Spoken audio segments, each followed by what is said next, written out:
Shooting in natural light can be an incredibly fun and amazing way to capture beautiful portraits.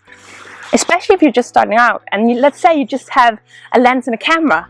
Well, maybe you don't have any speed lights or strobes or anything really. And you're itching to get started on creating beautiful portraits. What better way than to utilize what you have around you? Natural light. In today's video, I'm going to give you 6 concrete tips on how to improve your portrait photography while using only natural light, shooting outside with what you have around you. So I had this session with the amazing Bianca, and the whole idea was to shoot outside using only what we have around us. And admittedly, I also brought in a reflector. But we were in my backyard, very ungroomed right now and looking kind of funky. But there is a bunch of different locations in my backyard that can really work well. And I wanted to use them as a location for as a backdrop for my portraits with her. So I shot using my house as a backdrop. I shot using a stone grill as a backdrop. I shot using a stack of wood as a backdrop. I used a fallen tree and I even had her go in a creek. So the first thing I want you to do is find the light. Now, how do you go about finding the light? It's like light is everywhere around us, but how do we find the best light? I'm going to show you a tip that I use, and it's really going to help you improve understanding the natural light that's around you. Put up your hand and rotate, and just rotate with it. So you walk like this all the way around it while you watch how the light falls on your hand. Doing that will make you understand where is the shadows falling, where is the main light falling. And even like right now, for example, it's kind of hazy, it's overcast, and the sun is going to set soon. But the sun is still there. So how do I figure out where it's coming from besides looking at the sky? How do I figure out where is the best location to shoot? Another thing you can do is you can take your model when you have her out here, and you can do the same thing as I just showed you with my hand, but do it with her. So you ask her to rotate with you. That way you can see exactly where the light's going to hit her face and be the most flattering. So right now I'm trying to get a sense of the light, and Bianca, if you just move around with me so you can kind of see how the light hits, and you just try to keep your head at the same angle and just move around. So you can see as we're moving around, the sun hits it in different places. Some places we see very soft light, and other places like now we have very hard light. And I'm really sorry for the shaking of the video right now. Number 2, shoot when the sun isn't high. Now this can either be early in the morning or later in the day. Right now, for example, it's about 5 p.m. and it's absolutely perfect weather for shooting in. It's kind of overcast and there's just a ton of really soft light, and this goes also for the mornings. The moment you hit around noon and a couple hours after that, you're gonna have a huge issue with very sharp light. Now you can utilize that, but if you want a very soft light spreading evenly across the face, then you need to shoot early in the morning or later in the evening.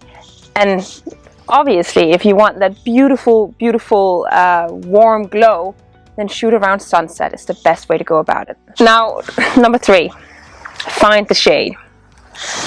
Now, let's say that you have to shoot around 11 or noon. Maybe that's the only time your model is available, or maybe that's just how things are. Well, how do you go about shooting then? Because the light's going to be really harsh and it's going to come up really high, so there's going to be a lot of shadows underneath the eyes. It's going to be very harsh and not very flattering light. How do you go about it? You need to find the shade. So this can be in the cover of a house or inside the woods. It can be on the other side of a hill. Anywhere where you can find shade really. And utilize that, and you'll suddenly find you can have really beautiful even light, very soft, even though it's in the middle of the day. If you like this video so far, please hit the like button and subscribe to my channel. And if you want me to do anything in the future, any videos on any subject that you could imagine, please let me know in the comments below. I'll get back to you on that, and hopefully I can create a really cool video on just the subject that you want me to. Another really good way to utilize the natural light around you is to find reflective surfaces. For me, for example, I have a white house. And basically these white walls work as one giant reflector. And it basically means that if I have light hitting the wall and I place my model in front of that, then that light will be bounced back into her face and become very even and beautiful. This can be a way to shoot when there isn't a lot of light, when it's really shady. But you can also use it when there's too much light.